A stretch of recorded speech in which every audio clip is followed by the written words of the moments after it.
Hi, everybody. Hello. So, welcome to Nikki Nights. Feels like it's been a minute since I've podcasted. It has been. I went away. I went away for work. Came back to New York. It's October now. The cooler weather is here on Long Island. Let me tell you what, I've never missed LA more. Not just because of the weather, but I really miss my friends out there. But I mean, the weather here in New York is it's that nip in the air. The warmer clothes are starting to come out, which I'm excited about. Let's be real. My favorite thing in the entire world are hoodies. So, but let's ask my guest today how she feels about hoodies and the weather. She's actually somebody that I talk to very frequently. Somebody that I've gotten to know over the past month, I'd say. Her name is Reverend Bailey Brawner, and I find her story incredibly interesting and inspiring. So we are going to chat with her. So I'm going to bring in Bailey right now. Oh, hey. Welcome to my backyard. Welcome. I've seen it once or twice. You have. I was just literally once, probably. I was just telling everybody in the intro that we met a month ago now on TikTok and just chatting. Yeah. And there is the other guest. Well? So we're in a really great situation because the top of my deck is getting replaced right now. So they decided that they needed to do it right now. So there's people outside just... Oh, right. Well, of course. I mean, right now, my neighbors have decided it's a really good time to mow the lawn. So, hence the earbuds and yeah, please. It makes sense, I guess. It's the middle of the day, we should be at work. So what the heck are we doing? Well, why don't you, speaking of work, you do some impressive work. Tell us what you do. Yeah, so I am the senior pastor at a church in San Diego, California. I'm a United Methodist pastor, and that's what I do. I also do digital ministry stuff as well on the internets, connect with my fellow millennials and everybody younger than me, which is a lot of people now. We're getting old. Don't start me. I'm going to be 32. What is it? Yeah, 32 in a month and 4 days, but who's counting? And I'm just not really ready for it. I am, but I'm not. At this point, I'm just well, here we go again. We are getting old, but you're not, though. But you started, when did you start getting into ministry? And when did you realize that religion was the path you wanted to take as a career path? Yeah, I'm still not sure that this is the path I want to take as a career path, but this is what I'm called to do. So here I am. I grew up in the church. I grew up in the United Methodist Church in Alaska, which is where I'm from. And I was a part of the church my whole life. I did leadership stuff from when I could start reading. So I was 5 years old up there reading scripture. And then from then on, I just did it thinking it was a volunteer activity. And then later on in life, in college, I realized, oh no, this is something that you're called to do. This is more than just something that, they need a warm body to fill the position at. And so then I did an internship when I was in college, and I was supposed to be working with kids because that's what my degree was elementary education. And then my pastor one day came in my office and she said, we need you to preach for the Sunday night service. And I was absolutely not. Sounds horrible. Tried to get myself sick, the whole gamut, and then showed up that Sunday and did it. And I was shit, this is what I'm supposed to be doing. And then from then on, went to school and grad school, and here we are. That's amazing. I grew up on the altar myself. I grew up in Great Neck, New York. And, people have heard me talk about Great Neck. And I remember my nan used to go to church every day. And she had this saying, she'd be I'm not a high holy roller, but I'm a woman of faith. And she was adorable. And so I got into altar serving young, and I went to Catholic school. So it was interesting for me, and then that's really where I found out my love of singing. That's how I personally discovered singing, was really in church and Yeah. singing the same hymns over and over again. And, you know, eventually, unfortunately, having to like cantor family members, you know, funerals, but like using, you know, you're good. But I mean, the thing is that those songs, when you hear them over and over again, they mean something. And I mean, now, even when I hear them, it just brings me back to like St. Aloysius Church, you know? Yeah. Is there Yeah. like, What's that like for you now to think about that? Like to think about the music that you heard and stuff? Like, does it have, like your relationship with the church has to be different than it was when you were singing, right? yeah, it's definitely very different. I went to church every week.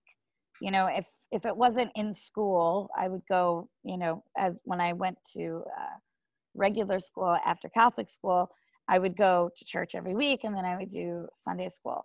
Um, but now you know, my relationship is very different than it was back then. I I moved from my hometown, and I find that I don't feel comfortable going to the church in my new hometown. I don't know why. So I kind of just worship from home, and you know, I pray and I have my own time. And you know, how do you feel about that? And especially with what's going on right now. I mean, it's got to be hard. Nobody's really going to mass, right? I know you're preaching a lot online. Right.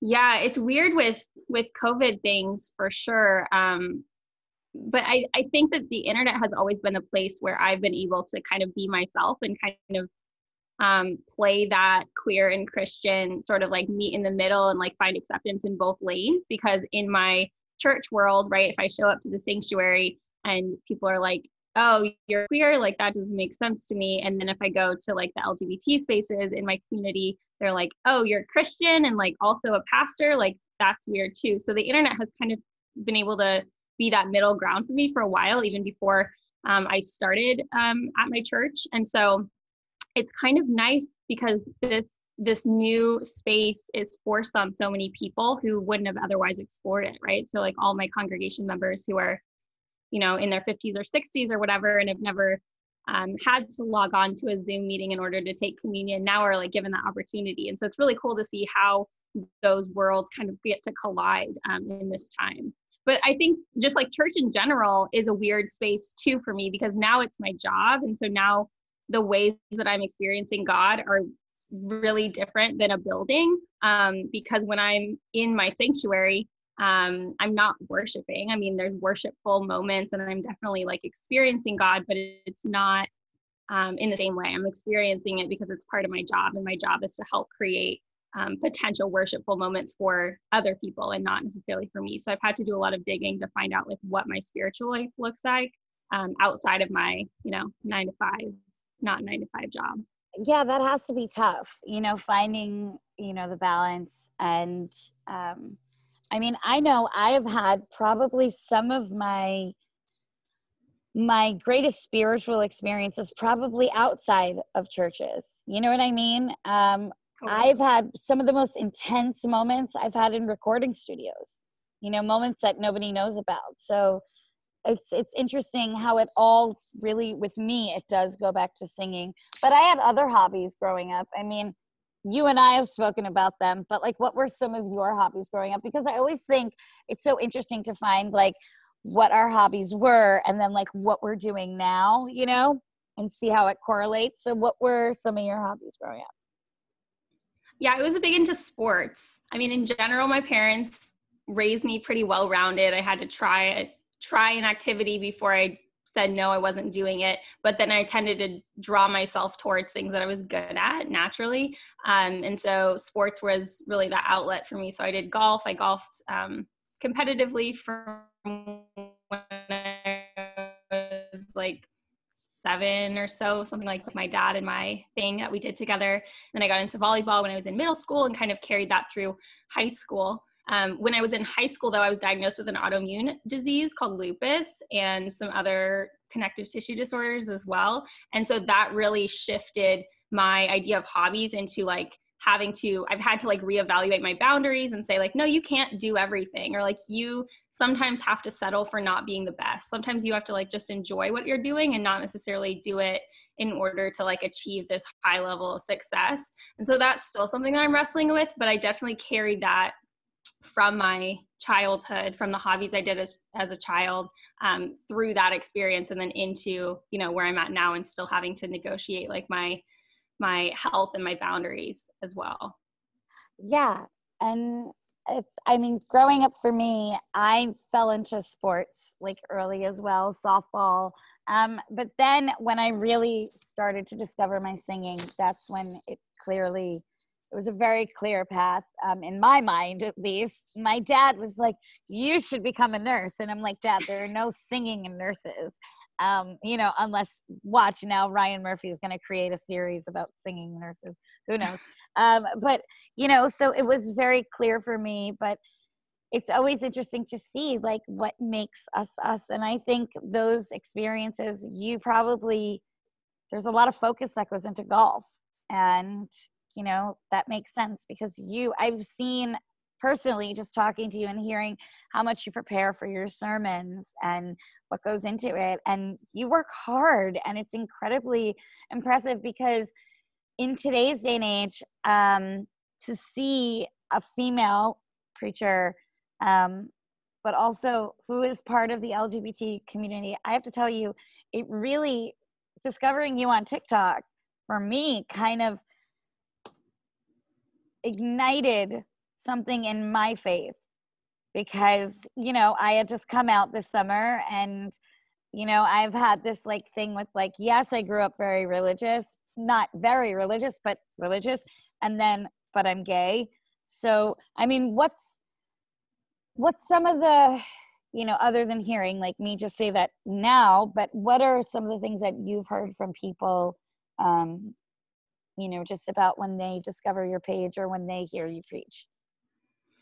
Well, I think just kind of going off of what you just said, like the shift that I can see in people, like it, and I'm like a symbol, right, for this, it's okay to be queer and Christian kind of thing. And I'm not the only one doing this work. And there are people doing this work far, more publicly and better than I am. But like that shift from what you said, like I'm a Christian or like I am religious, but I'm gay, into the shift of like, oh, I'm religious and I'm gay. Like that has been really amazing to get to see from people, to see that it's like even an option, right? So Yeah. On TikTok, like to get out of my liberal San Diego, Southern California bubble for a little bit and get to see people who are like, wow, I didn't actually know that women could be pastors, right? And like not even getting into sexuality, not even getting into like age or anything else. It's just like, I didn't realize that it was okay for even this small thing to happen. So you kind of like, you can like see people sort of dip their toes in and they're like, oh, and it's okay to be gay. Oh, and it's okay to be gay and a pastor. Like, it's been really fun to see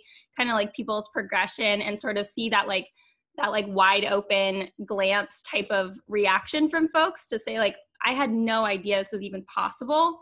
That's really inspiring to me. And that kind of, restores my faith as well anytime I see that kind of thing, because I'm stuck in an institution. I'm not stuck in the institution, but I'm a part of the institution. They're the ones who are, paying my bills. And so I see a side of church that can be ugly sometimes. And so to see that sort of like childlike faith reaction to faith and to God and to spirituality is really, really inspiring for my faith journey as well to see. So it works both ways. Yeah. And speaking of your journey, I mean, I talk a lot about my mentor, Dr. Levy, and how much she's meant to me. Who is somebody who's been like a mentor to you throughout life or through your journey in the church? I have so many. I don't know that there's one that I would point to, but I think that each season of my life that I've been through, I needed a specific kind of person, right? And I found that person. Whether it be, through a family member or through a work relationship, or whether it be through, like a partner, or whether it be through a friend or those sorts of things. So people have really just come into my life in these sort of God moments that, you can't like recruit people to come onto your side that perfectly at that exact moment. So I've been thankful there's a lot of great people in my life. And even, I don't know, moving here the bishop of the United Methodist Church in this conference kind of had my back. I had worked for him when I was in Seattle for a little bit for an internship, and he kind of joked around with me, if you ever want to come to California, give me a call. And then one day, my body like started killing itself in Alaska because of the lupus stuff. And I was like, oh, were you actually serious about that? And so he was a mentor, who like I looked up to, and I made an ask to him, and he followed through and had my back at like the perfect moment. So that's an example, I guess, of one, but I have so many people, as I'm sure you do too, who have helped you to be who you are, or helped you to be where you are as well. Right. Oh, sure. And as you say, I feel like I've gained a mentor, like as you say, with each season of your life. I feel like with each job or each experience that I have on a set, I've gained something. I've learned something. Somebody's mentored me in some way. And, it's interesting as time goes on, it's sometimes people don't even know that they're mentoring you, like it's just, I've learned some of the people around me. Angelica Houston, watching her act, she had no idea that she was totally making such a massive impression on me just by being in the same room. But she had no idea that now I consider her, some type of semi-mentor, because just getting to witness that greatness for me as an actor, that's the good stuff, that's stuff that money can't buy, or these are experiences. And I think I always go back to my Nan. I talk about her a lot, but she makes a lot of sense. And she would always say experiences, that's what life is about. And everything happens for a reason, and people come into your life for a reason. So very much what you said. And it's true. I believe that everybody does have a purpose, whether it's to make you learn something, or maybe some people aren't there forever, but everything works out the way it's meant to, I suppose. What's it like now when the tables are turned, when like you have people who look up to you in the same way that you've looked up to folks? It's so strange sometimes, because it's like, I don't know if I'm like, should I believe it? I know they're being because I just do my work and I don't really think about it. But the fact that people love Tracy and they love my other work, that means so much to me. Just the fact that I just respect the entertainment industry so much. It's an incredibly eye-opening, hard business to be in. So I'm just thankful that I get to make movies and be in them. And also, growing up, I didn't see a lot of women who looked like me on television. There was the occasional Delta Burke or, Rosie O'Donnell, but it was like the one person, and I always go back to her, is the one person who was a constant for me was Ricki Lake. So I just feel very honored that I get to maybe broaden people's horizons or ideas of what they think an actress looks like. We all don't look the same, but we all do, if we're doing our job right, we do quality work. So I think that's what should be important, Totally. Yeah. And I think like you're doing huge things, I mean, we both are like in redefining what our roles actually look like. And, I don't know. I think it's really inspiring to watch people like you who are doing that work and who are doing it really well too, like why wouldn't people want to look up to you and what you do? Well, I just, it was interesting. After hitting 30, I hit her 30, and like nothing really changed. Everybody was like, oh, 30 is what's going to really change it for you. And I'm like, okay, 30, nothing. 31, I was like, I'm done. I'm just going to live authentically. I'm coming out, and this is what I say, and this is what I mean. And I think that's kind of been very freeing for me, because I did feel for a while like there was some constraint of like, you have to live up to Tracy because she's such a great person.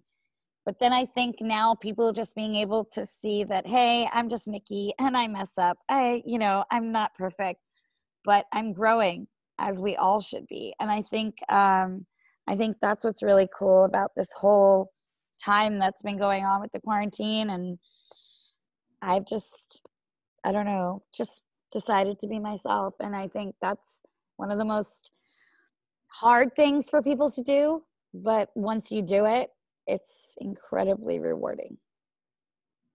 Totally. Yeah.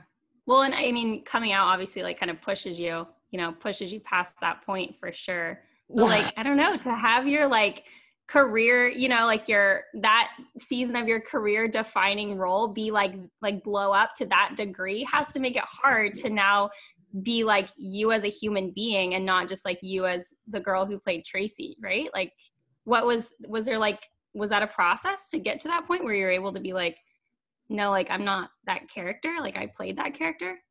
Yeah. For a while, I would say to people, yeah, I played Tracy. Yeah. And I did, but I never really was very firm in my stance as a Nikki. I was just the girl who played Tracy. And I got to a point where I was like, no, I'm so much more. Like I always say there's a lot of layers to this onion. Like there's so much going on, and that's just a small little itty bitty portion.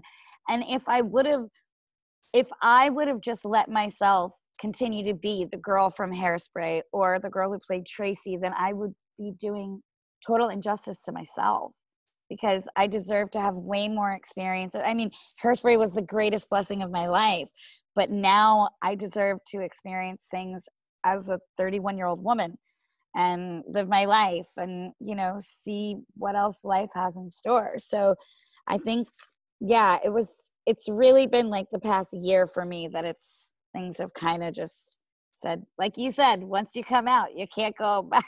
So here we are, we're like out, and it's been interesting to not just be known as the girl from Hairspray anymore. People are like, oh, you came out this summer. And I'm like, yes, I did. And they're like, oh, you have a podcast. I'm like, yes, I do. So other things. It's nice to talk about other things sometimes, but I'm always happy to talk about Hairspray. Yeah.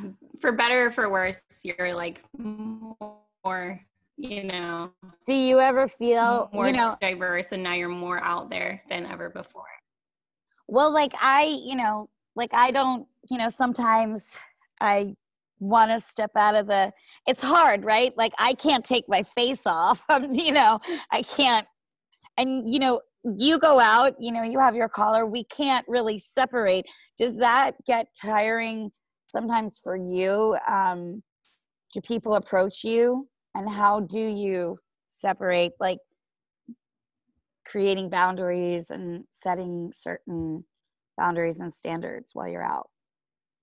Yeah, I mean, I'm not recognizable in the way that you are, but I definitely can see like a correlation between like what we do and having to separate the job from the human being that does the job. And so that's been interesting for me in that like I need to shut my brain off and not, and watch trashy reality TV or like, eat snacks and like say sarcastic things to my friends that I would never say at a pulpit. Like I'm a human being, and I also have to like be a spiritual leader as well in the same vein. And so it's really challenging. But I do think that like now, like similar to what you said, like I'm the most authentic version of myself that I've ever been. And so that makes it a lot easier because I do get to bring parts of myself to the pulpit that I've never been able to bring before in other spaces, like where I wasn't able to be out.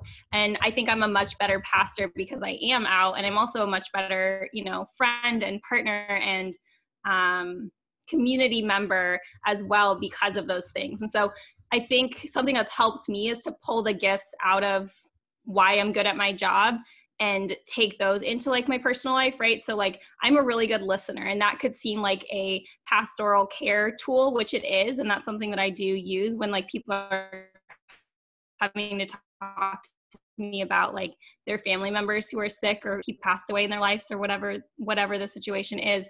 But that's also something that makes me like a really good friend or a really good partner is that same gift. So trying to carry the gifts with me and not the job with me has been like what has helped the most, I think. That's a really good way of But putting it's it. hard. It is, but you know what's not hard? Being a mom to Mr. Oakley, your dog. He is, can I just say, you guys, she is the cutest dog I've ever, is he around? He's sleeping right behind me. Do you want me to get him? I mean, I'll grab him for if you. he can make a quick appearance. I love this dog. He's the sweetest boy. I get texts from Bailey of Mr. Oakley, and they make, oh, there he is. Hi. You can see his eyes are trying to stay open. Oh my gosh, we are so sorry to bother your nap, sir, but we just wanted to say hi and be graced with your presence. What is that? Hi. Who is that? Is that your friend? Hi. He's like, so let me go back to sweet. sleep. So you guys paddleboard, the two of you? We do, yeah.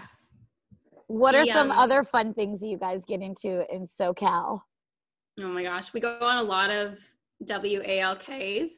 It's about time for one right now. I almost said it. You don't want to say the word, yes. He's peaceful right now, so I can't get him too excited. Yeah, and that's actually been a really like getting Oakley has been like a huge source of like reclaiming my own spiritual life post becoming a pastor as well, because like he does not care what I do for a living. Like he cares the absolute least of anybody in my life, and he just wants to like, you know, go play outside and like, you know, play fetch with his toys and all of this stuff. And so getting to like go on walks and like calm myself down and also, you know, attain to his demanding needs as a dog has been also like a really great thing for me. So he's a good little guy. He's so sweet. When I get text messages of pictures of him, my day is just made. And can we tell people where he got his name from? Because I think it's great. For sure. He's from Tyler Oakley, the gay YouTuber. I really like him. And I said I was named my first child after Tyler Oakley, and Lord knows when I'm having children. So he's done. That's amazing. I apparently did a epic cameo for Tyler Oakley back in the day. So Tyler, if you're watching, several of them. We both adore you, Tyler. How about that? Oh my gosh. Well, I told you this, but he answered like, oh, go ahead. Oh no, I was saying thank you for, you know, waking Mr. Oakley up and bringing him on. I know now if he barks, it's your fault because he was asleep before. That's okay. He's good. It's totally my fault. I'm awful. I'm that person, like sleeping puppies, not supposed to, you know, sleeping babies. And I'm just like, oh my God, and my friends are like, I swear, with like their babies that are sleeping, I'm like, oh, please just let me. And they're like, if you wake them, I will hurt you. I just think sleeping babies and sleeping dogs, I just want to hold them for hours. Yeah. I'm the worst. And some I wake everybody up. Some don't. Well, if you're new to their life, I think it's different. But like whenever I try to wake him up because he looks so cute, or like I just go and like try to cuddle with him or whatever, he's like, can you not? And he'll just like stand up and move to the other side of the room and then lay down over there. I'm like, okay, I get your point. Like, it's fine. We all need boundaries. So let's just, little punk.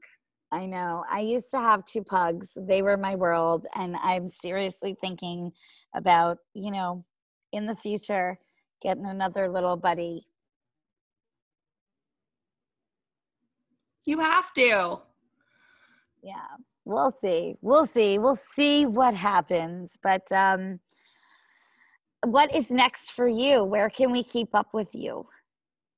Oh my gosh, so many places. TikTok is a great place. That's where I'm getting my energy right now. I also do an LGBTQ people of faith meetup group with some friends of mine called The Voyage. And that is all online because of COVID now. And so you can find that at The Voyage Meetup on Twitter and Instagram, and join us for that on Zoom. It's every other Tuesday. So those are some ways. And your Instagram handle yourself is at Bailey. Oh yeah, all my socials are at Bailey N Brawner, or baileynbrawner.com is my website. I love that. Well, thank you so much, and just thank you for all the amazing work that you do, and for really bringing a light into my world. So thank you. Back at you. I'm glad to know you. Thanks for creeping on my TikTok live. Oh, you're welcome. Anytime. That's what I do. Creeper. Oh my gosh. I'll see you later. Bye. Bye. Oh my gosh, it's so funny. I always forget to like put in the memo, like tell the guests at the end to hit leave. And then because I forget too, when I'm in other people's podcasts on Zoom, so I'm like, they said bye. Oh, wait, I'm supposed to leave. I never know. Bailey, thank you so much. And it's true, when I came across Bailey's TikTok page, I was really enlightened. Growing up a religious, a Catholic girl, going to Catholic school. And then, going into the entertainment business, which maybe is, it's definitely a career path that can really test your faith. We'll put it that way. But it's incredibly rewarding as well. But then also being a gay woman, and, saying, but I'm gay, but I believe in God. So I just thank Bailey for the great work that she does, and the light and love that she's putting out into the world. And honestly, I thank you guys who listen to this podcast every day as well, for supporting me. And, life's tough, but you guys are always there. And I'm always there for you. So please know that, and please know that I adore you, and I adore Bailey. Thank you for being on, Bailey. Have a good day, everyone. I'm sending you all so much love. Until next week. Bye.